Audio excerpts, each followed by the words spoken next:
Hello, dear students, class +1 we are going to start the chapter birth. देखिए बेटा, आज हम आपको एक बर्थ चैप्टर करवाने जा रहे हैं जो एजे क्रोनिन का लिखा हुआ है। ये एक बहुत ही इम्पोर्टेंट चैप्टर है हमारा, और we are going to revise again this chapter birth. देखिए क्या कहता है चैप्टर के बारे में, जो स्केच, जो हमारा चैप्टर स्केच है उसमें देखिए क्या कहता है। डॉक्टर एंड्रयू मेंशन, ये वो चैप्टर है हमारा जिसमें एक बच्चे का जन्म की बड़े मुश्किल से डॉक्टर जन्म से उसे बचा पाता है। उसका जो बचपन में जब उसकी डिलीवरी की जाती है उसकी, तो कहता है कि वो बच्चा ऐसे होता है कि जैसे मरी हुई स्थिति में होता है। उसको चारपाई के नीचे रख देता है, ठीक है, जो उसकी मिडवाइफ है वो। तो इस प्रकार से चैप्टर स्केच के बारे में देखिए क्या कहता है। डॉक्टर स्केच मेंशन ने अभी अभी अपनी चिकित्सा अभ्यास शुरू किया है छोटे से एक वेल्स माइनिंग टाउन में जो ब्लेनली में है। और जब वह बड़े भयानक शाम को वह लौटता है अपनी गर्लफ्रेंड के साथ, क्रिस्टाइन के साथ, जो मॉर्गन जो उसकी गर्लफ्रेंड है, वो उसके पास एक कहता है कि अपनी पत्नी की डिलीवरी करने में मदद करने में उसकी सहायता करने के लिए पहुंचता है। तो डॉक्टर एंड्रयू मेंशन बहुत ज़्यादा कठिन प्रयास उसे करने पड़ते हैं डिलीवरी में। जब उसकी माँ को बहुत ज़्यादा ध्यान देना की आवश्यकता होती है उसे दोहराने से पहले, इससे आगे जो छोटा बच्चा होता है वो सांस नहीं लेता है जन्म से। तो ये सब ज्ञान प्राप्त करके, और जो संस्था के अंदर डॉक्टर एंड्रयू मेंशन बहुत ज़्यादा प्रयास करता है बच्चे को जीवित करने का। उसके बाद लगभग 1.5 घंटे तक वह बहुत ज़्यादा प्रयास करता है और आखिर में उसे सफलता मिल जाती है। और वह कहता है कि एक उपलब्धि की भावना के साथ उसके साथ आता है। तो इसमें क्या कहता है कि अबाउट द कैरेक्टर्स के बारे में क्या कहता है कि डॉक्टर एंड्रयू मेंशन है वह एक युवा चिकित्सक स्नातक एक छोटे से माइनिंग खान वाले शहर में काम करने वाला होता है। और जो मॉर्गन के बुलाने पर डॉक्टर एंड्रयू मेंशन बड़ी मुश्किल परिस्थितियों में एक मुश्किल जन्म करवाने का प्रबंध करता है और किसी छोटे शिशु की जान को बचाने का प्रयास करता है अपने ज्ञान और प्रयास के कारण। जो मॉर्गन है वह उसका एक माइनर हस्बैंड होता है वो सुसान मॉर्गन का, और वह डॉक्टर एंड्रयू मेंशन से पूछता है उसकी पत्नी की डिलीवरी करने में उसकी मदद करने के लिए, और वह डॉक्टर में पूरा विश्वास रखता है। सुसान मॉर्गन की जो माँ है वो एक लंबी स्लेटिया रंग के बालों वाली 70 वर्ष की महिला है जो अपनी बेटी की प्रसन्नता के बारे में बहुत ज़्यादा चिंतित है। जो मिडवाइफ है वह बहुत ही निराश है बच्चे के जीवित करने पर। जब वह सांस नहीं ले रहा होता है या वह सांस लेता हुआ नहीं दिखाई देता है जब जन्म लेता है, परंतु अब भी कर्तव्यपूर्ण से वह डॉक्टर एंड्रयू की सहायता करती है, डॉक्टर एंड्रयू मेंशन की, अपने कार्य में। तो इस प्रकार से ये कहता है कि जो इस चैप्टर की जो सार गर्भित है, जो Morgan was waiting for doctor Andrew, जो मॉर्गन डॉक्टर एंड्रयू का इंतजार कर रही थी।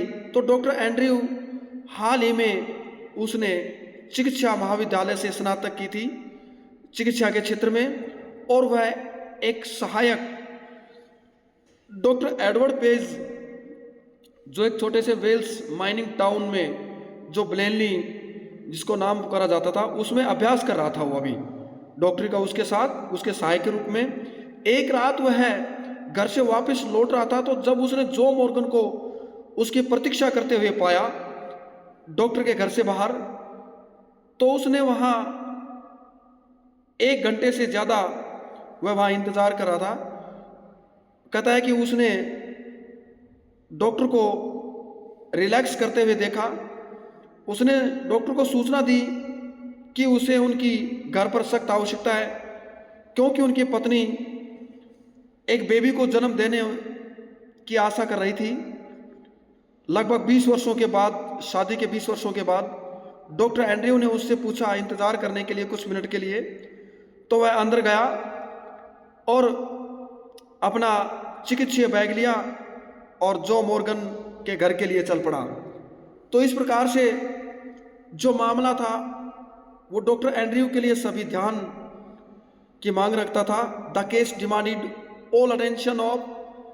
तो कहता है जो मॉर्गन रुका बाहर की तरफ, घर के बाहर की तरफ रुका और उसने डॉक्टर एंड्रयू से अंदर आने के लिए प्रार्थना की। बहुत ही संकीर्ण जो स्टेयर केसेस थी उनमें से डॉक्टर एक छोटे से साफ कमरे के अंदर पहुंचा, परंतु बड़ी मुश्किल से, कहता है कि वो एक साफ सुथरा मकान था, घर था, कमरा था। उसने 2 महिलाओं को रोगी के पास देखा, उस पेशेंट के पास, सुसान मॉर्गन्स मदर और ए टाल heard grey heard women of nearly 70। Susan Morgan's की माँ एक लंबी स्लेटी रंग के बालों वाली लगभग 70 वर्ष की महिला थी और एक बुजुर्ग मिडवाइफ को देखा उसने। सुसान की माँ ने उसे 1 कप चाय का भी ऑफर किया या उसे दिया, इसलिए डॉक्टर एंड्रयू को यह आभास हुआ, चेतना हुई कि वह उसे छोड़ना नहीं चाहती थी, क्योंकि कुछ इंतज़ार करने वाला या इंतज़ार का समय हो रहा था। डॉक्टर एंड्रयू थक गया था, बल्कि वह अब भी रुकने का निर्णय उसने कर लिया था। तो 1 घंटे बाद डॉक्टर एंड्रयू उस पेशेंट को चेक करने के लिए गया और फिर वह नीचे आ गया बेचैन कदमों के साथ। जो मॉर्गन यह सुन सकता था क्योंकि वह गली के बाहर की तरफ अपने कदम रख रहा था। इस प्रकार से हमारा आता है डॉक्टर एंड्रयूज माइंड वांडर्ड, और डॉक्टर एंड्रयूज का माइंड, कहता है, घूमने लगा। डॉक्टर एंड्रयू इतना अपने विचारों में गहरा था कि जो ओल्ड लेडी थी सुसान मॉर्गन्स मदर की आवाज़ ने उसे हैरान कर दिया। उसने उसे सूचना दी कि उसकी बेटी उसे क्लोरोफॉर्म, अगर उस बच्चे को नुकसान पहुंचा सकती थी, अपने बेटी को वह नहीं देना चाहती थी क्लोरोफॉर्म। कहता है कि उसने उसे सूचना दी कि उसकी बेटी को वह क्लोरोफॉर्म नहीं देना चाहती थी क्योंकि यह शिशु को नुकसान पहुंचा सकती थी। डॉक्टर एंड्रयू ने जवाब दिया कि उसे कोई नुकसान नहीं होगा। तो इस प्रकार से ठीक तभी उसने मिडवाइफ की आवाज़, जो दाई थी उसकी आवाज़ को सुना। अब 3:30 बजे का टाइम हो गया था और डॉक्टर एंड्रयू ने देखा कि यह उसके लिए अब डिलीवरी का काम करना शुरू होने का ये सही समय था। अब कहता है हॉरिफाइंग डायलेमा, कहता है कि after a hard struggle for an hour, 1 घंटे तक कठोर संघर्ष करने के बाद बच्चे का जन्म हुआ और एक परफेक्टली फॉर्म बॉय, और एक पूर्ण रूप से आकार का बना हुआ लड़का। दुर्भाग्यवंश यह सांस नहीं ले रहा था और एक भय की कपकपी उसके ऊपर से डॉक्टर एंड्रयू से निकल गई। उसने परिवार से बहुत ज़्यादा अधिक करने का वादा किया था। वह बहुत ज़्यादा परेशान हो गया था बच्चे को बचाने के लिए, परंतु जो उसकी माँ थी उसे स्वयं बहुत निराशाजनक अवस्था में थी।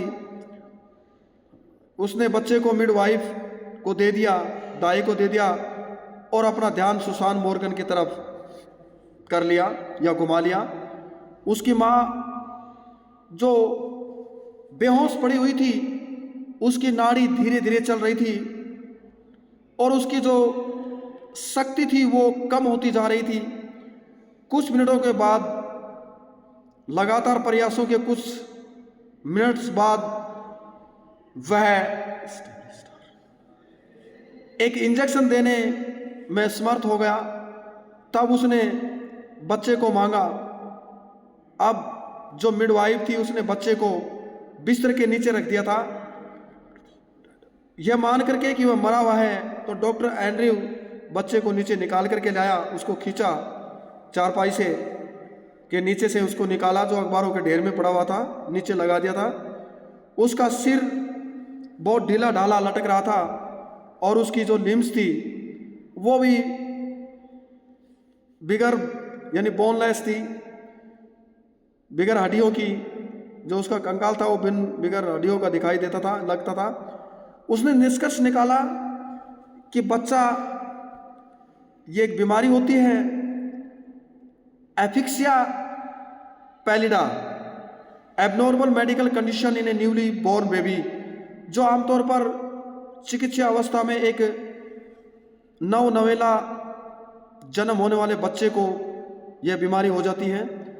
तो इस प्रकार से doctor Andrews afford to save the child, doctor Andrew बच्चे को बचाने का प्रयास करता है। और डॉक्टर एंड्रयू एक मामले को याद करता है जो उसने एक बार समरिटन में देखा था, ए मेडिकल जर्नल में, और उसने उसका इलाज किया, जो दिया गया था वो उसे ट्रीटमेंट उसका किया जो किया गया था। उसने मिडवाइफ से उसे जल्दी से गर्म पानी लाने के लिए कहा, गर्म और ठंडा पानी लाने के लिए 2 टोकरे लाने के लिए कहा। उसने उस बच्चे को एक बार बर्फ़ के पानी से उसे साफ किया, फिर उसने उस बच्चे को गर्म पानी की भाप दी और अंततः 15 मिनट के निकल गए थे और कुछ नहीं हुआ। डॉक्टर एंड्रयू अब फ्रस्ट्रेटेड हो गए थे, पागल हो गए थे, भयभीत हो गए थे। वह अब अविश्वास करने वाला चेहरा देख सकता था मिडवाइफ के। और जो बूढ़ी महिला थी, बल्कि वह अपना प्रयास उसने जारी रखा, उसने अपना प्रयास जारी रखा। द मिराकल, अब चमत्कार क्या हुआ देखो। डॉक्टर एंड्रयू ने उस बच्चे की चेस्ट को रगड़ना आरंभ किया एक रूखे टॉवल से, और उसकी छोटी चेस्ट को थंबिंग करने लगा, उसे सांस लेने के प्रयत्न करने के लिए, दैट लिम्प बॉडी।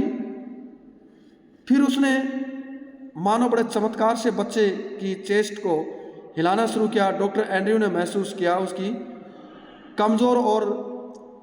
कमजोरी को महसूस किया। डॉक्टर एंड्रयू ने उसकी कमजोरी को महसूस किया और उसके हाथों के नीचे उसे भयभीत रूप से स्प्रिंगिंग, उसे उसके जीवन को टटोलने लगा। उसने फिर से दोबारा अपने प्रयास दोगुने कर दिए और बच्चा अब सांस लेने लगा। उसके शरीर में जान आ गई, उसके सिर हिलने लगा, उसका सिर सीधा हो गया, बच्चे की चमड़ी घूमनी शुरू हो गई, गुलाबी होनी शुरू हो गई और अचानक बच्चा चिल्लाने लगा। मिडवाइफ हैरान हो गई, खुशी के आंसुओं के साथ अपनी आंखों में आंसू लिए हुए, oh God he has come alive, अरे भगवान वह जीवित हो गया। तो डॉक्टर एंड्रयू रिलीव्ड, और डॉक्टर एंड्रयू को भी सांत्वना मिली। काफ़ी प्रयासों सफलता के पश्चात डॉक्टर एंड्रयू ने उसके कमजोरी को महसूस किया और बूढ़ी महिला सुशांत जो मदर थी, उस दीवार के सारे प्रार्थना करती हुई खड़ी हुई थी। अभी एंड्रयू सीढ़ियों से नीचे गया और उसने बताया कि वह एक अपना बड़ा he would fetch his bag, वह अपना थैला बाद में लाएगा। उसने जो मॉर्गन को अभी प्रतीक्षा करते हुए देखा, बड़े चिंतित और उत्सुक चेहरे के साथ। डॉक्टर एंड्रयू ने उसे एक प्रसन्नता का समाचार दिया कि दोनों माँ और जो बेबी है वो सही हैं। और एंड्रयू सचमुच खुश था और बड़े विस्मय के साथ, oh God I have done something real at last, अरे मैंने कुछ कर लिया है, कहने लगा कि मैंने ये एक परीक्षा पास कर ली है या सचमुच मैंने आखिर में विजय हासिल कर ली है। तो इस प्रकार से बेटा आपने इस चैप्टर को रीड करना है, इसके क्वेश्चन आंसर रीड करने हैं और इसको इंग्लिश में पढ़ना है। इसके पूरा ये थ्योरी हमने आपको भेज दी है इसके पास, ठीक है। ओके बेटा।